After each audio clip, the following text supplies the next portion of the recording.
90 రోజుల కోర్సు పూర్తి చేస్తే చాలు 100% ప్లేస్మెంట్ సపోర్ట్ తో సాఫ్ట్వేర్ జాబ్ మీ సొంతం. వెంటనే కోడ్ జ్ఞాన్ డెస్టినేషన్ ని సంప్రదించండి. Welcome to Suman TV. నేను మీ సుమన్ టీవీ నాగ్.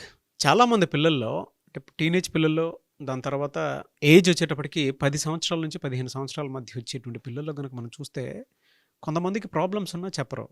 సో వాళ్ళు మానసికంగా దెబ్బతింటూ ఉంటారు. వాళ్ళకి సమస్య ఉంది అనేటువంటి విషయం మనం ఎలా తెలుసుకోవాలి? పేరెంట్స్గా ఈ వీడియోని మీరు పూర్తిగా చూడండి. ఇటువంటి వీడియోస్ని జనరల్గా మీరు చూస్తేనే పిల్లలు ఎక్కడున్నారు, మన చేతిలో ఉన్నారా, వేరే వాళ్ళ చేతిలో ఉన్నారా, లేదు వేరే వాళ్ళు భయపెడుతుంటే మన దగ్గరకు వచ్చి చెప్పట్లేదా అనేటువంటి విషయం తెలుస్తుంది. లేదా కొన్నిసార్లు వాళ్ళు చేసినటువంటి తప్పులు ఇంట్లో చెప్పుకోలేక ఏం చేస్తే బాగుంటుందో అనేటువంటి దాని మీద ఒక్కొక్క రివ్యూ పెట్టుకోవడానికి కూడా మనకు ఒక అవకాశం ఉంటుంది. ఈ వీడియోని మాత్రం పూర్తిగా చూసి ప్రతి పేరెంట్, ప్రతి టీచర్ స్కూల్ కాలేజీలో ప్లే చేయండి, లేదంటే ఇంట్లో ప్లే చేసి ఎక్కడెక్కడ ఏం జరుగుతుంది అనేటువంటి దాని మీద ఒక రివ్యూ అండ్ దాంతోపాటు మీ ఒపీనియన్ కింద కామెంట్ బాక్స్లో పోస్ట్ చేయండి. సో పిల్లల మీద కూడా ఒక రివ్యూ ఉన్నట్టు ఉంటుంది. ఈరోజు మనతో పాటు ఎమోషనల్ హెల్త్ కోచ్ షఫీ గారు ఉన్నారు. అది వారి మాటలు తెలుసుకుందాం. Hello sir. హలో నాగరాజు గారు. సార్, పిల్లలకి మానసికంగా దెబ్బతిన్నారు అనేటువంటి విషయం మనకు ఎలా తెలుస్తుందండి? యాక్చువల్గా ఇప్పుడు ఈ రోజుల్లో చూస్తే నాగరాజు గారు జరుగుతున్న అనేక స్టడీస్లో తెలిసే విషయం ఏంటంటే 5 సంవత్సరాల పిల్లవాడి దగ్గర నుంచే మానసికంగా డిస్టర్బ్ అయ్యేటువంటి సిమ్టమ్స్ కనిపిస్తున్నాయి. అంటే 5 years అంటే ఏంటి చెప్పండి? ఫస్ట్ క్లాస్లో ఉన్న బాబు అంటే అప్పటికి 2 years స్కూల్కి వెళ్ళాడు, ఎల్కేజీ యూకేజీ అయిపోయింది, ఫస్ట్ క్లాస్లో ఉన్నాడు. ఆ ఏజ్ నుంచి 19 years ఏజ్ అంటే దాదాపుగా డిగ్రీ చదువుతున్న వాళ్ళలో ఈ పిల్లల్లో మానసికంగా డిస్టర్బ్ అవుతున్నారు అన్న విషయము. ఎంతమంది డిస్టర్బ్ అవుతున్నారడా? ప్రతి 6 మందిలో ఒక వ్యక్తి సైకలాజికల్గా డిస్టర్బ్ అయి ఉన్నాడు అని చెప్పి స్టడీస్ చెప్తున్నాయి. అంటే చాలా ఎక్కువ ఇది. అయితే మరి ఎందుకని ఇలా జరుగుతుంది, ఎందుకు ఈ డిస్టర్బెన్సెస్ వస్తున్నాయి అంటే రీజన్స్ కూడా ఉన్నాయి. అసలు సిమ్టమ్స్ ఏంటి, ఎలా తెలుసుకోవాలన్నది ఒకటి. ఇప్పుడు నా పిల్లలు ఏమైనా డిప్రెషన్లో ఉన్నారా, యాంగ్జైటీలో ఉన్నారా, సైకలాజికల్గా ఏమైనా డిజార్డర్లో ఉన్నారా అని తెలుసుకునే ముందు ఆ సిమ్టమ్స్ తెలుసుకుని అసలు ఎందుకు వస్తుందో కూడా తెలియాలి. చాలామంది ఆలోచనలు ఉంటారంటే నా పిల్లలకి ప్రాబ్లం వస్తుంది, ఎందుకు వస్తుంది అన్న ఫీలింగ్లో ఉండిపోతారు. అసలు ఎందుకు వస్తుంది అంటే చూడండి, చాలా రీజన్స్ ఉన్నాయి నాగరాజు గారు. ఒకటి ఏంటంటే ఇంట్లో ప్రాబ్లమ్స్ ఉన్నాయనుకోండి, తల్లిదండ్రులు తరచుగా గొడవ పడుతున్నారు, వాళ్ళిద్దరి మధ్య నాకు సరైన అండర్స్టాండింగ్ లేదు, దాని ఇంపాక్ట్ పిల్లల మీద ఎక్కువగా ఉంటుంది.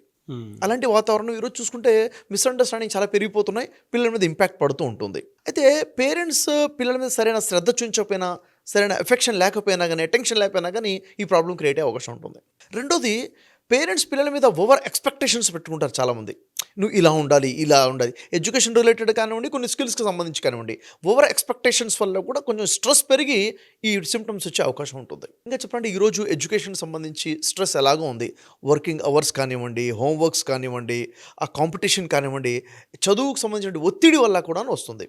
పిల్లోడికి ఏదైనా సబ్జెక్ట్ అర్థం కాలేదనుకోండి, ఆ సబ్జెక్ట్ అర్థం కాలేదు అని ఆ టీచర్ అంటే భయము, ఆ స్కూల్ అంటే భయము, అక్కడి నుంచి మొదలైపోతుంది అనమాట. ఇది కూడా రీజన్ అయి ఉండొచ్చు. ఇంకా ఈరోజు చిన్నపిల్లలైనా పెద్దవాళ్ళైనా ఫ్రెండ్స్ మీద విభేదాలు వస్తున్నాయి, గ్రూపిజం వస్తుంది. ఆ గ్రూపిజాన్ని ఎలా తట్టుకోవాలో అర్థం కాక తనకు తాను లోగా ఫీల్ అయిపోయి కూడాను ఈ ప్రాబ్లమ్స్ క్రియేట్ అయిపోతున్నాయి. ఇంకా ఈ రోజుల్లో ఇంకా చెప్పాలంటే బుల్లింగ్ ఎక్కువైపోయింది, వేధింపులు ఎక్కువైపోయినాయి, ఇబ్బంది పెట్టడం ఎక్కువైపోయింది, ఇంకా బాడీ షేమింగ్ కూడా పెరిగిపోయింది చిన్న పిల్లల దగ్గర నుంచే. అవునా? ఇంకా పిల్లవాడు తెలుసో తెలియక చిన్న తప్పు చేశాడు అనుకోండి, గిల్టీ ఫీలింగ్ వచ్చేసి దాంట్లో నుంచి బయటపడటం, అలా తెలియకపోవడం వల్ల కూడా సిమ్టమ్స్ వస్తుంటాయి. ఇలా చెప్పుకుంటే మెనీ రీజన్స్, చాలా రీజన్స్ ఉన్నాయి. నా పిల్లవాడికి ఈ సైకలాజికల్ ప్రాబ్లం రాదురే అన్న ఆలోచన ఉండడం తప్పు. వచ్చే అవకాశాలు ఉన్నాయి, మనం పసి కట్టుకుని బయటపడాలి. ఎలా తెలుసుకోవాలి అసలు? ఎలాంటి సిమ్టమ్స్ ఉంటే ప్రాబ్లమ్స్ ఉన్నాయని తెలుసుకోవాలి అంటే, ఫస్ట్గా మనం మాట్లాడుకున్నట్లయితే ఈ పిల్లల్లో ఒక రకమైనటువంటి హోప్లెస్నెస్ ఉంటుంది, ఇంట్రెస్ట్ లేకపోవడం, నిరాశ, ఒక దుఃఖము, ఒక సాడ్ ఫీలింగ్ ఉంటుంది. ఎప్పుడు కూడా వాడు ఏదంటూ ఇంట్రెస్ట్ చూస్తూ ఉంటాడు, ఒక రకమైన బాధలో ఉంటుంటాడు, ఎలోన్గా కూర్చొని ఉంటాడు. ఈ సిమ్టమ్స్ ఎక్కువగా కనిపిస్తున్నాయి అంటే ఇది ఖచ్చితంగా మానసికంగా ఉన్నటువంటి ఒక సమస్యకి లక్షణం అని చెప్పుకోవాలి. ఇంకొక లక్షణం ఏంటంటే నాగరాజు గారు, తొందరగా కోపం వచ్చేస్తుంటుంది. మొన్నటిదాకా బాగానే ఉన్నాడు, ఈ మాత్రం చికాకు ఎక్కువ పడుతున్నాడు, కోపం ఎక్కువ వస్తుంది, ప్రతి చిన్నదానికి అరిచేస్తున్నాడు, కోపపడుతున్నాడు. ఇది ఒక సిమ్టమ్, ఎక్కడో ప్రాబ్లం ఉంది, ఇది సిమ్టమ్, ఇది ఏదో కాజ్ వల్ల ఇది వచ్చింది. కాబట్టి ఈ ప్రాబ్లమ్ని పెరగకుండా చూసుకోవాల్సిన అవసరం కూడా ఉంది. ఇది ఒక సిమ్టమ్గా మనం చూడొచ్చు. పిల్లల్లో ఆత్మవిశ్వాసం బాగా తగ్గిపోయి ఉంటుంది. ఇది ఒక సిమ్టమ్. ఎలా? వాళ్ళు ఓపెన్గా మాట్లాడడం తగ్గించేస్తారు. ఓపెన్గా నవ్వడం కానివ్వండి, కలవడం కానివ్వండి, షేరింగ్ కానివ్వండి, మనకు అర్థమైపోతుంది ఏంటి వీడు కొంచెం తగ్గిపోయాడు, లోగా ఉన్నాడు అన్న ఫీలింగ్ ఉంటుంది. ఈ సిమ్టమ్ మనం గుర్తించాలి పేరెంట్స్గా, టీచర్స్ అయినా గుర్తించాలి, పేరెంట్స్ అయినా గుర్తించాలి. ఎప్పుడైతే మనం ఇగ్నోర్ చేయడం మొదలు పెడతామో ఆ డిప్రెషన్లోకి వెళ్ళే అవకాశము, యాంగ్జైటీ పెరిగే అవకాశం ఎక్కువగా ఉంటుంది. కొన్ని రకాల భయాలు ఉంటాయి పిల్లలకి. కొన్ని రకాల యాంగ్జైటీస్ ఉంటాయి. ఉదాహరణకి రోజుకి నార్మల్గానే స్కూల్కి వెళ్ళేవాడు, స్కూల్కి వెళ్ళాలి అనేసరికి ఒక రకమైన యాంగ్జైటీ వచ్చేస్తుంటుంది. స్కూల్ అంటే భయం, ఇంక వెళ్ళకూడదన్న భయం. ఇంకా ఎందుకు ఇలా వస్తుంది? మొన్నటిదాకా బాగానే ఉన్నాడు కదా, ఫ్రెండ్స్ని కలవాలంటే భయం, ఎందుకు భయపడుతున్నాడు? బయటికి వెళ్ళాలంటే భయం. ప్రతి చిన్న చిన్న విషయాలకి యాంగ్జైటీగా ఫీల్ అవడము, భయాలు, ఇదొక సిమ్టమ్. ఈ సిమ్టమ్ని చూసి మనం ఇగ్నోర్ చేయొద్దు. ఎందుకు ఇలా ఫీల్ అవుతున్నాడు, ఏంటి సిమ్టమ్ ఎందుకు వచ్చింది, మనం చూసుకోగలరు. సైకలాజికల్ డిజార్డర్ వస్తుందా, మొదలైందా అన్నది చూసుకోవాలి. ఇది కొంతమంది పిల్లలు ఎలా ఉంటారు, నార్మల్గా ఉండేవాళ్ళు ఒకేసారి అగ్రెసివ్గా ఫీల్ అయ్యేవాళ్ళు మొదలవుతారు. ఎందుకు? ఎక్కడో వాళ్ళు డ్యామేజ్ అయి ఉంటారు, ఎక్కడో ట్రామా ఉండి ఉంటుంది, ఎక్కడో ఒక రకమైన పెయిన్ ఉండి ఉంటుంది, దానికి ఒక రకమైన కోపము, అగ్రెసివ్గా బిహేవ్ చేయడం మొదలు పెడతారు. ఇది ఒక సిమ్టమ్. ఇంకా భోజనం చేసే విషయంలో కూడా సిమ్టమ్స్ మనం చూడొచ్చు నాగరాజు గారు. భోజనం చేసేవాడు సడన్గా తినటం తగ్గించేస్తాడు, తినటం ఇంట్రెస్ట్ లేదంటాడు, పాలు తాగడం వద్దంటాడు, ప్రతిదీ కూడా తినటము తాగడం విషయంలో ఇంట్రెస్ట్ లేదని తగ్గించేస్తున్నాడు. సడన్గా ఆహారపు అలవాట్లు మారిపోయాయా? ఇది ఒక సైకలాజికల్ సిమ్టమ్. సడన్గా ఓవర్గా తినటం మొదలుపెట్టాడా? ఇది కూడా సైకలాజికల్ సిమ్టమ్. మనం అనుకుంటాము, పెద్ద పట్టించుకోము. ఇక్కడ మనం క్యాచ్ చేసి సరిగా వాళ్ళని ట్రీట్ చేయగలిగితే ఆ ప్రాబ్లం నుంచి బయటపడతారు. స్లీపింగ్ డిజార్డర్స్ కూడా వస్తాయి నాగరాజు గారు. చాలామంది రాత్రి నిద్రపోవాలంటేనే భయపడుతుంటారు. ఎందుకని? వాళ్ళకి ఏదైతే ట్రామా ఉంటుందో దానికి సంబంధించిన ఆలోచనలు వస్తుంటాయి, కలల్లాగా వస్తుంటాయి, కాబట్టి భయపడి నిద్రపోరు. ఇది ఒక సిమ్టంగా ఉంటుంది. కాబట్టి నిద్ర లేట్, ఏదో ఆలోచించుకుంటూ లేట్ నైట్ పడుకుంటుంటారు, ఉదయం లేవలేరు. స్లీపింగ్ డిజార్డర్ వస్తుంది. ఇంకా చాలామంది ఎలా ఉంటుందంటే, ఒక రకమైనటువంటి డిప్రెషన్లోకి వెళ్ళి వాళ్ళు నిద్ర పట్టదు, ఇట మేలుకోను లేరు, ఒక రకమైనటువంటి మత్తులో ఉండిపోయి అలాగే ఉండిపోతుంటారు, లేవబుద్ధి కాదు వాళ్ళకి. ఇవన్నీ కూడా సిమ్టమ్స్. ఇది వింటుంటే ఇలాంటి సిమ్టమ్స్ ఉంటాయా అనిపిస్తుంది, కానీ ఆ పేరెంట్స్కి తెలుస్తుంది. ఏ పేరెంట్స్ పిల్లలు అయితే సిమ్టమ్స్ ఉన్నాయో, ఇప్పుడు నా మాటలుంటే అవును కదా, ఈ లక్షణం మా పిల్లల్లో ఉంది కదా, మా బాబులో ఉంది కదా అని వాళ్ళకి అర్థమవుతుంది. అప్పుడు వాళ్ళకి రియలైజ్ అవుతుంది. అన్ని సిమ్టమ్స్ ఒకళ్ళు ఉండకపోవచ్చు, ఒక్కొక్క సిమ్టమ్ ఒక్కొక్క వ్యక్తిలో ఉంటుంది. అవి తెలిసినప్పుడు వెంటనే మనం దాని మీద అప్రమత్తం అయ్యి వాళ్ళతో కూర్చొని మాట్లాడాలి. ఏం జరుగుతుంది అనాలిసిస్ చేయాలి. చాలామంది పిల్లలు ఓపెన్ అవ్వరు, చెప్పుకోలేరు, వాళ్ళకి ప్రాబ్లం ఏముంది చెప్పలేరు. స్కూల్లో పిల్లలు ఇబ్బంది పెడుతున్న విషయం చెప్పలేరు, ఫలానా సబ్జెక్ట్ వల్ల టీచర్ వల్ల భయం ఉందని చెప్పలేరు, ఫలానా మీ వల్లనే నాకు ప్రాబ్లం వచ్చిందని చెప్పుకోలేరు, మీరు గొడవ పట్టడం వల్లనే. అవునా లేదా? దాన్ని మనమే ఐడెంటిఫై చేసి ఓపెన్ అప్ అయ్యే విధంగా చేయగలగాలి. ఈ సిమ్టమ్స్ కొంచెం ముదిరితే ఎలా ఉంటాయంటే నాగరాజు గారు, సైకోసొమాటిక్ సిమ్టమ్స్ వస్తాయి. ఎలా సైకోసొమాటిక్ అంటే, చాలామంది చిన్నలు తలనొప్పి అంటుంటారు. ఎందుకు తలనొప్పి ఉందని డాక్టర్ దగ్గరికి వెళ్తే ప్రాబ్లం ఏముండదు, కంటి డాక్టర్ దగ్గర చూపిస్తే సైట్ ఏముండదు, తలనొప్పి ఎందుకు వస్తుందో అర్థం కాదు. కడుపులో నొప్పి అని మాటి చెప్తుంటారు. ఎందుకు కడుపులో నొప్పి వచ్చింది అని చెప్పేసి ఏ డాక్టర్ దగ్గరికి వెళ్ళి ఏం చేసినా కానీ రీజన్ అర్థం కాదు. ఇది యాక్చువల్గా సైకలాజికల్ ప్రాబ్లం. ఇది సైకలాజికల్ ప్రాబ్లం వల్ల సొమాటిక్ ప్రాబ్లమ్స్ వస్తుంటాయి, అంటే ఫిజికల్గా పెయిన్స్ వస్తుంటాయి అనమాట. ఇది ఒక లక్షణము. అంటే సడన్గా మాటికి ఎమోషన్కి వెళ్ళిపోవడము, మాటికి యూరిన్కి వెళ్ళడము, లేకపోతే స్వెట్ రావడము, ఒక రకమైనటువంటి యాంగ్జైటీ ఫీలింగ్ వల్ల తలనొప్పి కానివ్వండి, కడుపు నొప్పి కానివ్వండి, కాళ్ళు చేతులు వణకడం కానివ్వండి. చాలామంది పిల్లలు కాళ్ళు పెయిన్స్ అంటుంటారు.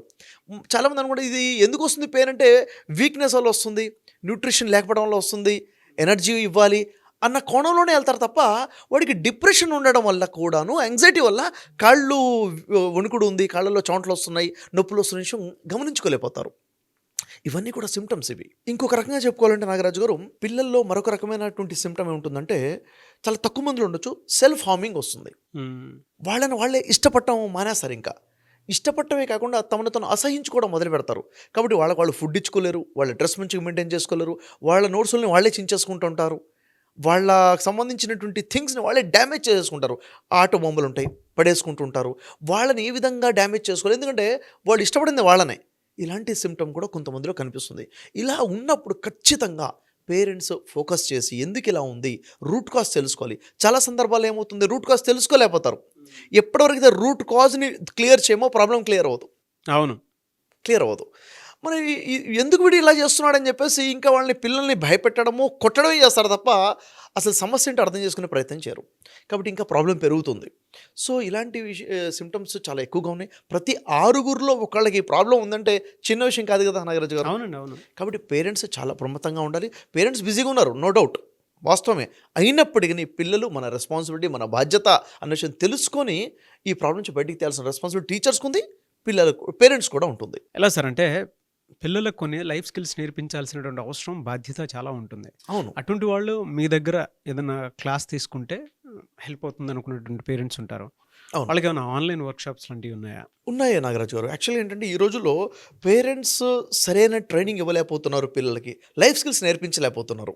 స్కూల్స్‌లో కూడా అకాడమిక్స్ మీదనే ఫోకస్ ఉంటుంది. ఖచ్చితంగా లైఫ్ స్కిల్స్ మీద ఫోకస్ లేదు. పిల్లోడు ఎలా ఆలోచించాలి, బిహేవియర్ ఎలా ఉండాలన్న దాని మీద క్లారిటీ లేకుండా పోతుంది. వీళ్ళ కోసమే స్పెషల్‌గా 12 అవర్స్ వర్క్షాప్ అని ఒకటి డిజైన్ చేసాం. ఆన్‌లైన్‌లో ఉంది ఇది. Recorded version. దీన్ని గనక పేరెంట్స్ తీసుకొని వాళ్ళు చూస్తూ పిల్లలు గనక చూపిస్తే పిల్లవాడు ఎలా ఆలోచించాలి, లైఫ్‌లో గోల్స్ ఎలా ఉండాలి, ఎలా ఆలోచించకూడదు, ఎలా ఆలోచించాలి, బిహేవియర్ ఎలా ఉండాలి, ఇవన్నిటి మీద క్లారిటీ అనేది వస్తుంది. అప్పుడు మనిషి అకాడమికల్‌గానే కాకుండా మానసికంగా స్ట్రాంగ్‌గా ఎలా అవ్వాలో కూడా క్లారిటీ వస్తుంది. ఈ వర్క్షాప్ ద్వారా వాళ్ళు ఖచ్చితంగా లాభాన్ని పొందొచ్చు కూడాను. ఆ విధంగా అప్రోచ్ అవ్వచ్చు అంటారు. ఆ విధంగా అప్రోచ్ అవ్వచ్చు. కొంతమంది ఎలా ఉంటుందండి నాగరాజు గారు, ఈ ప్రాబ్లమ్ ఫేస్ చేసిన తర్వాత వాటి నుంచి ఎలా బయటపడాలో అర్థం కాదు. అలాంటి వాళ్ళు థెరపీస్ కొన్ని ఉంటాయి, కౌన్సిలింగ్స్ ఉంటాయి. దాని ద్వారా లాభాన్ని పొంది ఈ ప్రాబ్లం నుంచి బయటికి వచ్చే గొప్ప అవకాశం ఇది. సో అది ఎమోషనల్ హెల్త్ కోచ్ షఫీ గారు చెప్పినటువంటి ఎవరైనా ఆన్లైన్ వర్క్షాప్కి కనుక అటెండ్ అవ్వాలి అనుకుంటే స్క్రీన్ మీద మీకు ఆయన కాంటాక్ట్ నెంబర్ కనిపిస్తుంది. దాన్ని మీరు కాల్ ఆర్ మెసేజ్ వాట్సాప్ చేసి మీరు ఆన్లైన్ ఫస్ట్ అటెండ్ అవ్వండి.